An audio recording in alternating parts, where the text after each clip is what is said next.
Her father came down from the mesa that night with white hair, never speaking of what he saw. For 70 years, his daughter, now 91, kept his secret. But when a researcher finally sat across from her, she looked past him, at the deepening canyon, and whispered one chilling sentence. "The ones who cross at night are not what your people think they are, and they have been crossing for longer than any of us have been counted." Before we dive in, press subscribe and let us know where in the world you are watching from. Her name is Ella Yazzie. She was born in 1934 in a hogan 7 miles from the rim of a canyon that most maps do not name. And the ones that do name it use the word the Bureau of Indian Affairs, assigned in the 1950s, which is a word her family does not use. Her people call the canyon by a phrase that translates roughly as the place where the ground remembers. And the reason they call it that is the subject of stories that were, until recently, told only in the winter months, only inside, and only to family. Ella broke that rule this year. She said she broke it because she is going to die soon, and because the last 3 young men who tried to walk the old trail across the canyon floor at night come back, and because their mothers came to her house one at a time and asked her, quietly, if the stories were real. She told them the stories were real. Then she told them she would speak. The canyon is not deep by Arizona standards. It is roughly 400 feet from rim to floor at its widest point. The floor is dry for most of the year, and cracked red clay with tufts of rabbit brush. There are 3 petroglyph panels along the north wall that Ella's grandfather told her were carved as warnings, not as art. The Bureau of Land Management has cataloged 2 of them. The 3rd is on tribal land and has never been photographed. Ella says the 3rd one is the important one. The story her father brought back from the mesa in 1941 begins with a horse. His name was Frank Yazzie, and he was 32 years old, and he had gone up to the mesa to look for a bay mare that had wandered off during a thunderstorm 2 nights before. He took a canteen and a rifle and his 12-year-old son, and they made camp on the mesa top just before sundown. The son, whose name was Harold, gave an account of what happened to a Franciscan priest at St. Michael's Mission in 1958, and that account is preserved in the mission archive. The priest, whose name was Father Damian Kowalski, believed it. He wrote in the margin of Harold Yazzie's file in Latin a phrase that translates to, "These things are older than the church, and the church is not equipped." Harold said that he woke in the middle of the night because his father had stopped breathing. Not stopped breathing as in died. Stopped breathing as in was holding his breath deliberately, the way a man holds his breath when he is trying not to be heard. Harold was 12. He understood what that meant, and he held his own breath, and he did not move, and he opened his eyes only enough to see. He said that on the far side of their small fire, which had burned down to coals, there was a shape crossing the mesa top from north to south. He said the shape was tall. He said it was walking on 2 legs, but that the legs did not bend the way a man's legs bend, and that the arms were long enough that the hands nearly touched the ground when they hung straight down. He said that the head was in the wrong place. That was his phrase, in the wrong place. Father Kowalski asked him twice in different sessions what he meant by that, and Harold could not or would not clarify. He said only that a head is supposed to be on top, and this one was not on top, and he could not describe where it was instead without becoming distressed. The priest let it go. The shape crossed their camp in silence. It did not look at them. It walked past the fire close enough that Harold could have reached out and touched its leg. It continued south and descended into the canyon. Harold and his father did not move until the sky turned gray. When they finally sat up, Harold's father's hair had gone white, not gray, white. There is a photograph in the family's possession, taken by a trader named Ben Kravitz at the trading post 2 weeks later, that shows Frank Yazzie with a full head of white hair at the age of 32. He never went back up on that mesa, and he never spoke about what he had seen, not to anyone, until 3 months before he died, when he told Ella, who was his youngest daughter, in a conversation that lasted about 6 minutes. She has repeated only one part of it. He told her that the thing that crossed their camp was not alone. He told her that it had crossed on its way to meet others of its kind, and that they gathered in the canyon on certain nights, and that the Dine had known about them for as long as they had lived in the Four Corners region, and that before the Dine arrived, the ancestral Pueblans had known about them, too, which is why the petroglyphs are there. He told her the third panel is not a warning to human beings. It is an agreement. It was carved by human hands, but at the direction of something else, and it establishes terms. The terms, as Ella understands them from her father, and from her grandmother before him, are these. Human beings do not cross the canyon at night. If human beings cross the canyon at night, they do so knowing they may not come back, and their families do not search for them, and their names are not spoken for one full turning of the seasons, and the canyon is left alone for that year. In return, the things that gather in the canyon do not come up onto the rim. They do not enter the houses. They do not take children from their beds. They cross where they have always crossed, and they meet where they have always met, and they leave before the sun comes up. This has been the arrangement for 1,000 years, and probably longer, and it has held with only a handful of exceptions, most of which happened during periods when outsiders came onto the land and did not know the rules.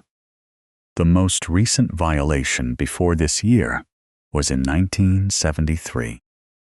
2 brothers from Gallup, neither of them Dine, decided to hike the old trail across the canyon floor as a shortcut to a hunting camp on the far rim. They started at dusk. The younger brother's flashlight was found 4 days later, about halfway across the canyon floor. Still switched on, but with dead batteries. The rifle was found about 30 yards further west, the stock cracked, all 6 rounds discharged. No shell casings recovered. The whiskey bottle was found unopened, standing upright on a flat rock, positioned as if someone had set it there carefully. The brothers were never found. Ella Yazzie will tell you, if you ask her, that of the 31 unsolved disappearances in Apache County since 1950. At least 19 were people who crossed the canyon at night. And the sheriff's department knows this, which is why they do not encourage hikers to use the old trail after sundown. I want to tell you about what Ella said happens if you are on the rim at night and you look down. She said that most nights nothing happens. The canyon is dark and quiet, and you can hear the wind and sometimes coyotes, and that is all. But she said that on certain nights, which are not predictable and which do not correspond to the phases of the moon or to any calendar her family has been able to figure out, you can see lights on the canyon floor. She said, the lights are not fires. Fires flicker and move and cast smoke. These lights do not flicker. They do not move. They appear in a rough circle, and they hold their positions. And they are the wrong color. Her father described the color as the color of a bruise about 3 days old. Her grandmother described it as the color inside a dog's mouth. Ella described it as the color of skin underwater. She said that if you see the lights, you should go back into the house and you should not look out the window again until morning. And you should not tell anyone what you saw for at least 3 days. And if you have a dog, you should bring the dog inside, because the dogs know, and the dogs will try to warn you.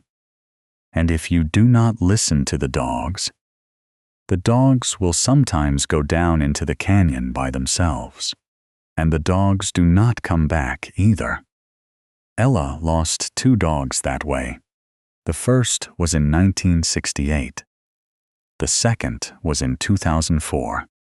Both times she saw the lights. Both times the dog stood at the door and would not stop crying. Both times she opened the door because she could not stand the sound, and the dog went out into the dark and did not come home. She said she does not blame herself for the first dog. She was young, she said, and she thought the old stories were exaggerated.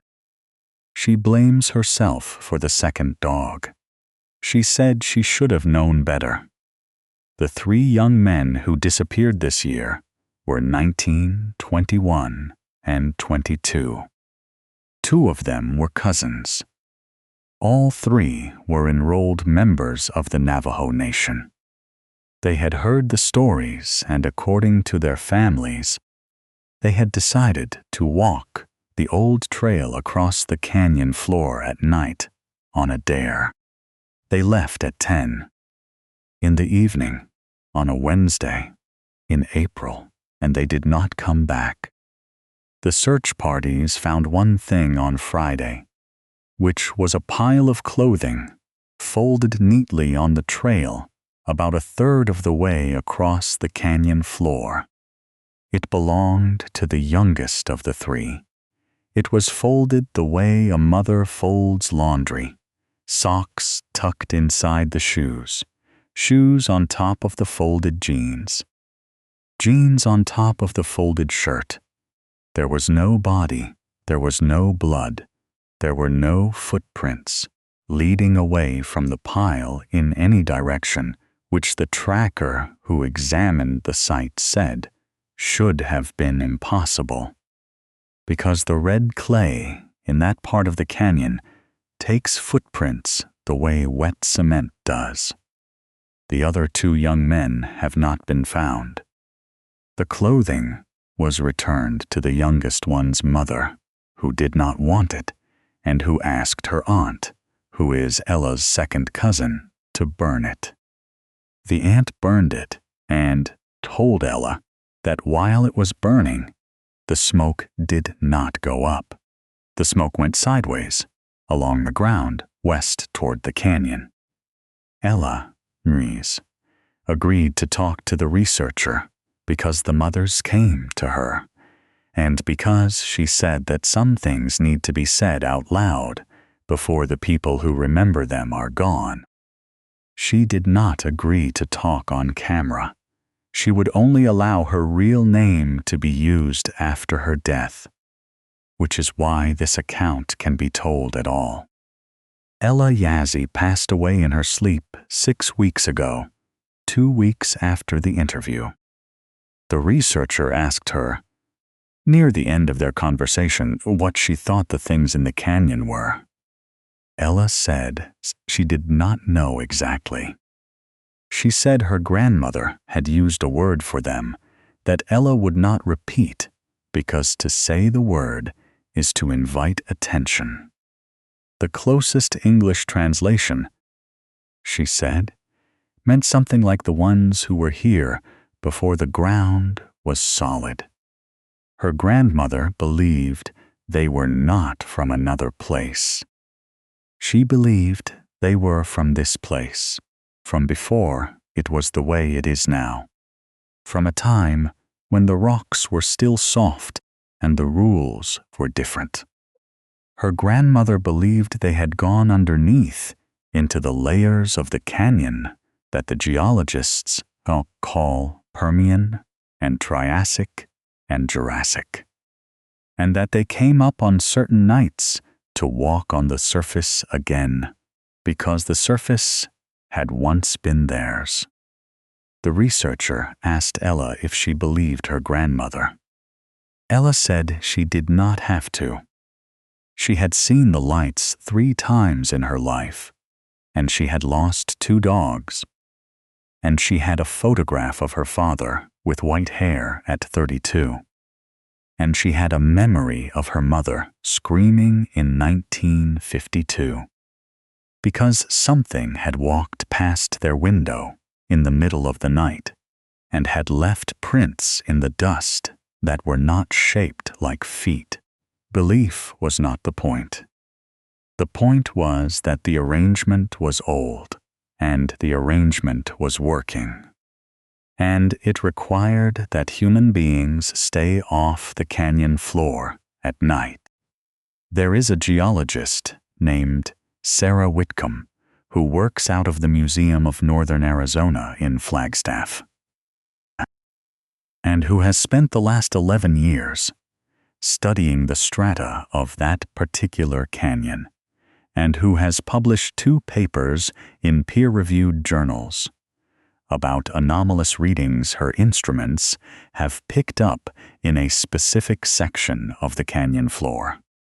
She has recorded on multiple occasions a low-frequency vibrations at approximately 11 Hertz that has no obvious geological source, and that does not correspond to any tectonic activity in the region. She has recorded temperature differentials of up to 15 degrees Fahrenheit between 2 points less than 4 feet apart. She has recorded on one occasion what her seismograph registered as a footfall, singular, of an object she has estimated at approximately 800 pounds at a time when there was no one on the canyon floor and no one on the rim within 2 miles. She has not published that last finding. She has said that she does not intend to spend more time on that canyon after her current grant runs out. I asked Dr. Whitcomb through email whether she was familiar with the stories told by the Diné families who live along the rim. She said she was. I asked her whether she would walk the old trail across the canyon floor at night. She did not respond for 8 days. When she did, she wrote only, "No," and thanked me for my time. The 3rd petroglyph panel is located in a section of the north wall that requires climbing gear to reach. Ella described it from memory because she had seen it once when she was 9 years old, and her grandfather had held her by the shoulders and made her look at it for a long time so that she would remember. The carvings are not like the other panels which show human figures and animals and handprints and spirals. The third panel shows shapes that do not correspond to anything in the natural world arranged in a formal composition. In the center is a rectangle, which her grandfather told her represented a door. On either side of the door, there are figures. The figures on one side are recognizably human. The figures on the other side are not. Between them, carved deeply into the rock, is a line her grandfather said represented the terms of the agreement. As long as that line remains unbroken, the agreement holds. If anyone ever damages the panel, the things in the canyon will not stay in the canyon anymore. Ella said her grandfather made her promise at the age of 9 that she would never tell an outsider where the third panel was located. She kept that promise. She was telling the story now at the end of her life, only because she believed that if the young people forgot, the panel would eventually be damaged either by accident or by someone who thinks the old rules do not apply to them. And if it were damaged, the consequences would not be limited to the canyon. The researcher asked her finally if she had ever seen one of the things directly, not from a distance, not as lights on the canyon floor, directly. Ella said yes. She said it was in 1961. She was 27 years old, and she was walking home from her sister's house at dusk, later than she should have been out. And she took a shortcut along the rim, and she came around a bend in the trail, and there was one of them standing on the rim looking down into the canyon with its back to her. She said she stopped walking. She said it did not turn around. She said she stood there for what she estimated was about 2 minutes, and it did not move, and she did not move, and then she began to walk backwards, very slowly, the way you walk backwards away from a rattlesnake, and she walked backwards for about 100 yards until she was around the bend and out of sight. And then she turned and she ran. She said that when she got home, her mother took one look at her and knew, and put her to bed and sat with her all night. In the morning, her mother said, "You saw one?" And Ella said, "Yes." And her mother said, "Did it see you?" And Ella said she did not think so. And her mother said, "Good. We will not speak of this again." They did not speak of it again for 63 years until Ella spoke of it to the researcher 3 weeks before she died. The researcher asked her what it looked like. Ella described it in translation from the Navajo, which she preferred to speak in for this part of the interview. She said it was tall, taller than a man and thin, and the color of it was wrong. And it was wearing something that was not clothing, but was not skin either. And its arms were long and its head, she said.